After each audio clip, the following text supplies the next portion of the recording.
Assalamualaikum warahmatullahi wabarakatuh. Perkenalkan, nama saya Nasyafatin Arieta, dan pada kesempatan kali ini, saya akan membuka presentasi dari kelompok saya dengan materi turunan. Bisa dilihat di slide, secara definisi, turunan adalah sebuah konsep mengukur perubahan fungsi. Tapi kalau kita bawa ke dunia IT, khususnya pada game development, turunan ini adalah jantung dari sebuah pergerakan. Rumus limit yang ada di slide adalah cara komputer memahami kecepatan sesaat. Tanpa hal ini, game balapan atau action yang kita mainkan tidak akan terasa responsif. Nah, ada satu masalah yang sering terjadi, yaitu anggapan bahwa teori matematika itu terlalu abstrak dan susah dibayangkan gunanya. Akibatnya, kadang logika pergerakan dalam pembuatan software atau game jadi kurang optimal. Karena itu, tujuan presentasi ini adalah untuk menjembatani teori tersebut dengan praktik nyatanya. Kita akan lihat bagaimana turunan membuat simulasi gerak jadi logis dan realistis. Nah, intinya pemahaman yang kuat tentang turunan adalah kunci buat menciptakan sistem yang dinamis, bukan sekedar animasi yang statis. Saya Cherry Ardini Malta dengan NRP 3125600004 akan melanjutkan presentasi dari teman saya sebelumnya. Dan untuk pembahasan berikutnya adalah tinjauan pustaka. Terdapat beberapa subbab pembahasan. Dan di sini saya akan membahas empat subbab pertama. Untuk subbab yang pertama atau A, membahas tentang sejarah perkembangan dari turunan. Turunan sendiri itu merupakan konsep utama dalam kalkulus yang mempelajari laju perubahan suatu fungsi.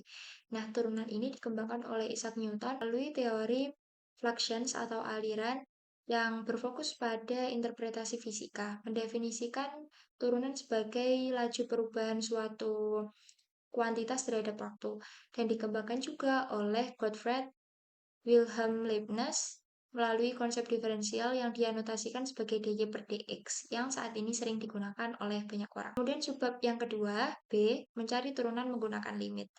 Nah, turunan suatu fungsi itu sebenarnya merupakan laju perubahan atau kemiringan kurva pada titik tertentu. Nah, kemiringan pada titik tertentu itu disebut sebagai garis sekant. Terdapat 3 poin utama yang perlu diperhatikan pada subbab ini. Itu yang pertama adalah f aksen x itu merupakan turunan pertama dari fungsi fx. Kemudian yang kedua, f x plus h min fx per h itu mewakili kemiringan garis sekant yang menghubungkan dua titik pada kurva. Kemudian yang ketiga adalah itu merupakan limit dari kemiringan garis sekant yang jarak horizontal h mendekati 0.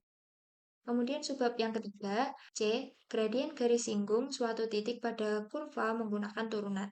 Jadi, turunan pertama dari f aksen x itu memberitahu seberapa miring kurva pada suatu titik. Misalnya, x itu bernilai A.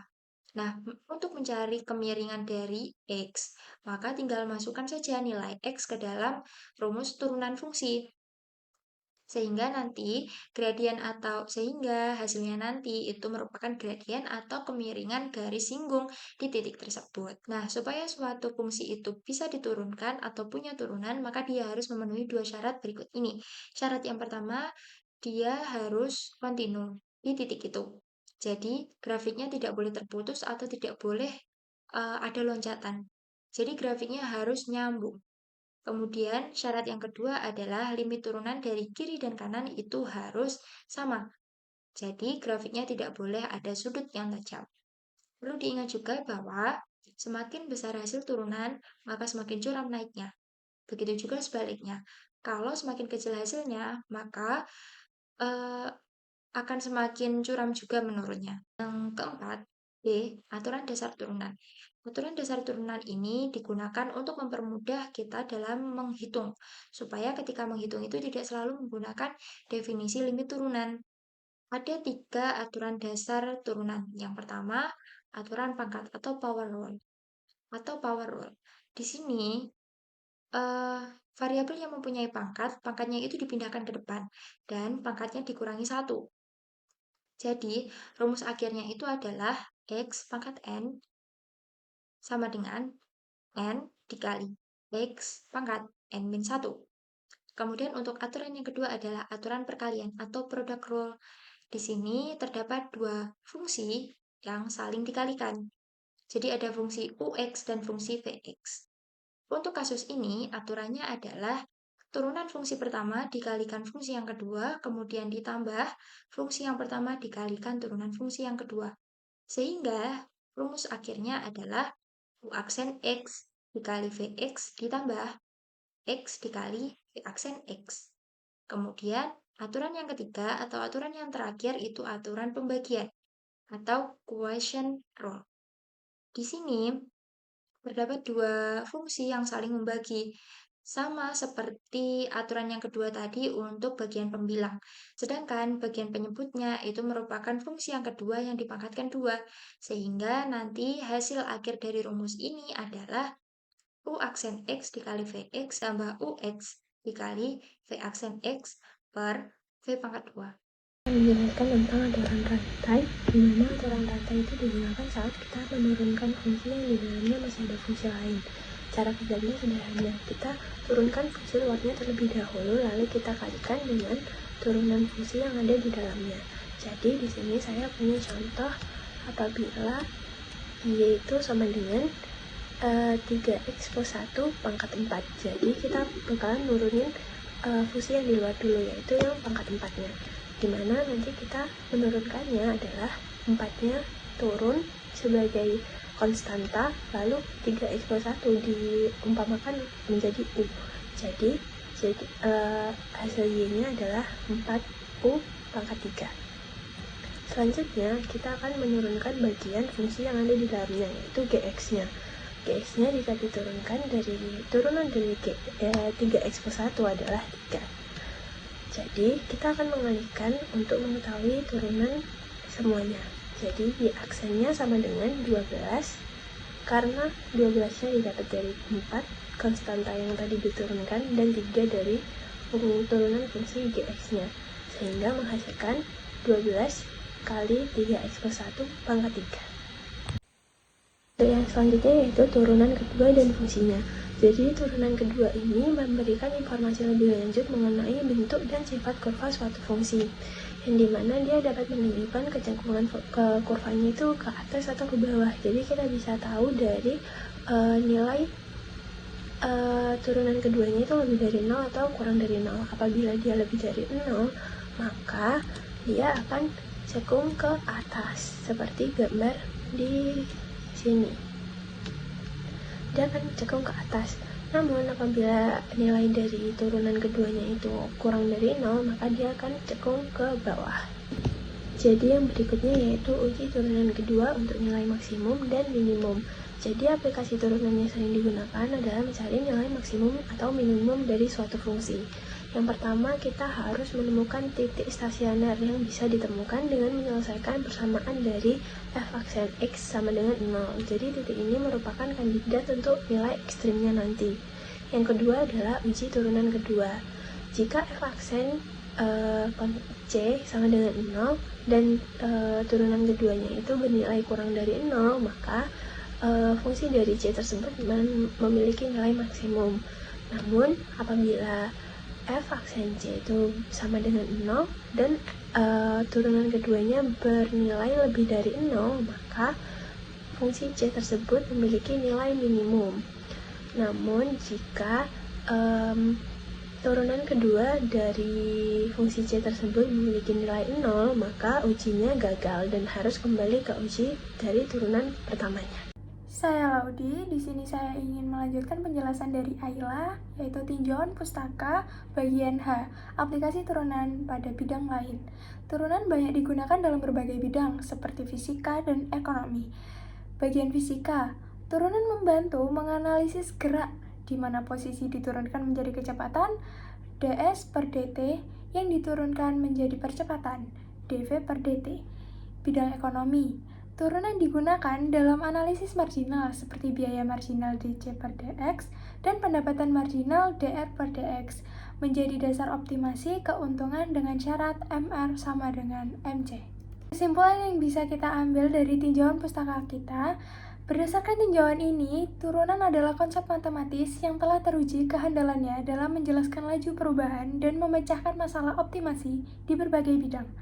Konsep ini yang diajukan oleh Newton dan Leibniz telah melahirkan seperangkat aturan yang kokoh, aturan rantai, uji turunan kedua, dan aplikasi yang mendalam, kinematika, dan analisis marginal. Selanjutnya, implementasi konsep turunan pada gerak objek dalam game yang akan dilanjutkan oleh teman saya. Saya Dara Kalsa Berkindi dengan NRP 3125/6016. Jadi di sini saya ingin melanjutkan presentasinya dan menjelaskan tentang implementasi dari konsep turunan. Nah, di sini kita implementasi konsep turunannya, kita mengambil gerak pada objek dalam game. Nah, dalam game itu kan ada gerak jalan sama ada gerak lompat ya. Nah, keduanya itu bukan hanya sekedar animasi biasa, tapi dia tuh juga mengandalkan konsep turunan. Karena kalau nggak pakai konsep turunan ini, gerak dalam game itu nggak smooth gerak pada karakternya. Nah, hal itu sangat berkaitan dengan fisika yang mengandalkan turunan dalam mencari kecepatan dan percepatan. Dan hal ini juga sebenarnya nggak jauh dari konsep gerak pada manusia, cuma bedanya ini diaplikasikan pada karakter di game. Dan game itu kita tuh bisa dengan mudah memanipulasi gravitasinya, dan itu juga dapat mengubah seluruh kecepatan dalam geraknya. Nah, beberapa game development juga menunjukkan bahwa gerak yang digunakan dalam game itu diambil dari persamaan kinematika yang diturunkan dengan kalkulus. Selanjutnya di sini saya akan jelaskan detailnya pada subbab B agar nggak kedobelan. Bisa dilihat pada subbab B ini, di sini ada pengaplikasian model gerak pada karakter berbasis turunan. Pada intinya, kalau misal kita mau mencari kecepatan dari posisi terhadap waktu tersebut, kita dapat menurunkan saja posisi terhadap waktu tersebut. Nah, kalau misal kita mau mencari percepatan, nah kembali lagi ke cara mencari kecepatan. Mencari kecepatan itu kan ada dari turunan posisi. Nah, kalau kita cari percepatan, berarti kita bisa mencari dari turunan kedua posisi karakter terhadap waktu tersebut. Jadi kayak nyambung aja. Kalau kita mau mencari kecepatan, berarti turunan dari posisi. Kalau kita mau mencari percepatan, berarti turunan kedua dari posisi, tapi juga bisa dari turunan pertama kecepatan. Pada subbab C di sini saya akan membahas tentang gerak pada karakter dengan kecepatan yang konstan. Nah, kecepatan konstan ini artinya kecepatan awal dengan kecepatan pada detik tertentu itu tetap sama. Nah, kita bisa anggap di sini sebagai VT sama dengan V0 kan? Karena VT itu kecepatan pada detik tertentu dan V0 adalah kecepatan pada awalnya. Nah, kita juga bisa anggap sebagai A sama dengan 0 karena memang tidak ada percepatan kalau tidak ada perubahan kecepatannya. Nah, di sini saya tidak bisa menjelaskan secara detail turunannya, cara menurunkannya, tapi di makalah saya sudah menjelaskan secara detail cara menurunkannya dengan cara limit juga. Pada intinya, kalau misal kita mau mencari kecepatan dan yang diketahui adalah posisi mendatar dari posisi karakter tersebut, jadi kita bisa tinggal menurunkan fungsi dari posisi tersebut terhadap T, lalu akan ditemukan kecepatannya. Nah, jika kebalikannya, jika yang diketahui hanya kecepatannya dan kita disuruh mencari posisinya, maka kita harus mengintegralkan kecepatan itu. Kenapa mengintegralkan? Karena emang integral adalah sifatnya itu keterbalikan dari turunan. Dia itu akan mengembalikan nilai yang awalnya diturunkan. Maka jika kita mengintegralkan hasil dari kecepatan tersebut, maka kita akan menemukan persamaan xt sama dengan x0 ditambah v0 dikali t. Xt yang artinya posisi pada detik tertentu dan x0 adalah posisi awal dan v0 adalah kecepatannya dan t adalah detik tertentunya tersebut. Maka kita bisa menemukan posisi tertentu yang kita cari dari kecepatan yang tadi kita integralkan. Artinya, pada intinya dari persamaan ini kita tuh bisa mengambil kesimpulan bahwa posisi karakter itu bertambah secara linear kalau emang kecepatannya konstan. Dan dia akan emang terus bertambah secara linear terhadap waktu. Selanjutnya pada subbab D di sini saya akan menjelaskan tentang gerakan lompat pada game dengan percepatan konstan. Nah, pada gerakan lompatan ini kita harus mempertimbangkan percepatannya, tetapi percepatannya ini akan dianggap terus konstan karena memang percepatan adalah turunan dari kecepatan. Maka dari itu, dari konsep turunan ini kita dapat menentukan dua persamaan penting, yaitu persamaan untuk mencari mencari kecepatan, dan yang kedua adalah persamaan untuk mencari posisi pada detik tertentu. Nah, kalau mencari kecepatan pada detik tertentu ini kita bisa dengan cara menurunkan posisinya menjadi dy per dt. Tetapi kita juga bisa dengan cara bermain dengan rumus-rumus dari percepatan. Nah, percepatan ini kita bisa anggap sebagai min g, atau A sama dengan min g, atau bisa juga dengan rumus delta V per delta T, atau bisa kita sebut juga dengan Vt min V0 per T. Nah, dari dua rumus tersebut, dari min G sama Vt min V0 per T, itu kita bisa gabungkan aja. Jadi kan keduanya tuh sama-sama hasil dari percepatan. Nah, kita bisa sama dengankan aja, jadi min G sama dengan Vt min V0 per T. Nah, dari hasil bermain dengan rumus itu, kita akan menemukan persamaan Vt sama dengan V0 min Gt. Itu untuk mencari kecepatan pada detik tertentu. Tapi kita juga bisa mencarinya dengan turunan dari posisi karakter terhadap T. Kalau misal kita bisa sama dengankan itu kan, jadi misal bisa dy per dt sama dengan V0 min gt, karena keduanya adalah hasil dari ada yang dari turunan dan yang satunya adalah dari rumus percepatan dari rumus fisika. Lalu kita kalau integralkan persamaan tersebut akan menjadi persamaan di mana kita bisa mencari posisi pada detik tertentu. Rumusnya adalah YT sama dengan Y0 ditambah V0 dikali T dikurangin setengah dikali G dikali T kuadrat. Yang YT adalah posisi pada detik tertentu, Y0 adalah posisi awal atau di lantai maksudnya. Terus V0 itu kecepatan awal pada saat kita melompat. Nah, T itu pada detiknya, G itu gravitasinya. Nah, persamaan ini adalah persamaan lintasan vertikal karakter yang melompat jika hanya gravitasi saja yang bekerja. Jadi dari turunan dan integral sederhana kecepatan dan posisi, kita mendapat dua persamaan penting, yaitu persamaan untuk mencari kecepatan yang Vt sama dengan V0 min Gt, dan persamaan untuk mencari posisi Gt sama dengan Y0 ditambah V0T dikurangin 1/2 Gt kuadrat. Nah, inilah persamaan yang dipakai untuk memodelkan lompatan di game.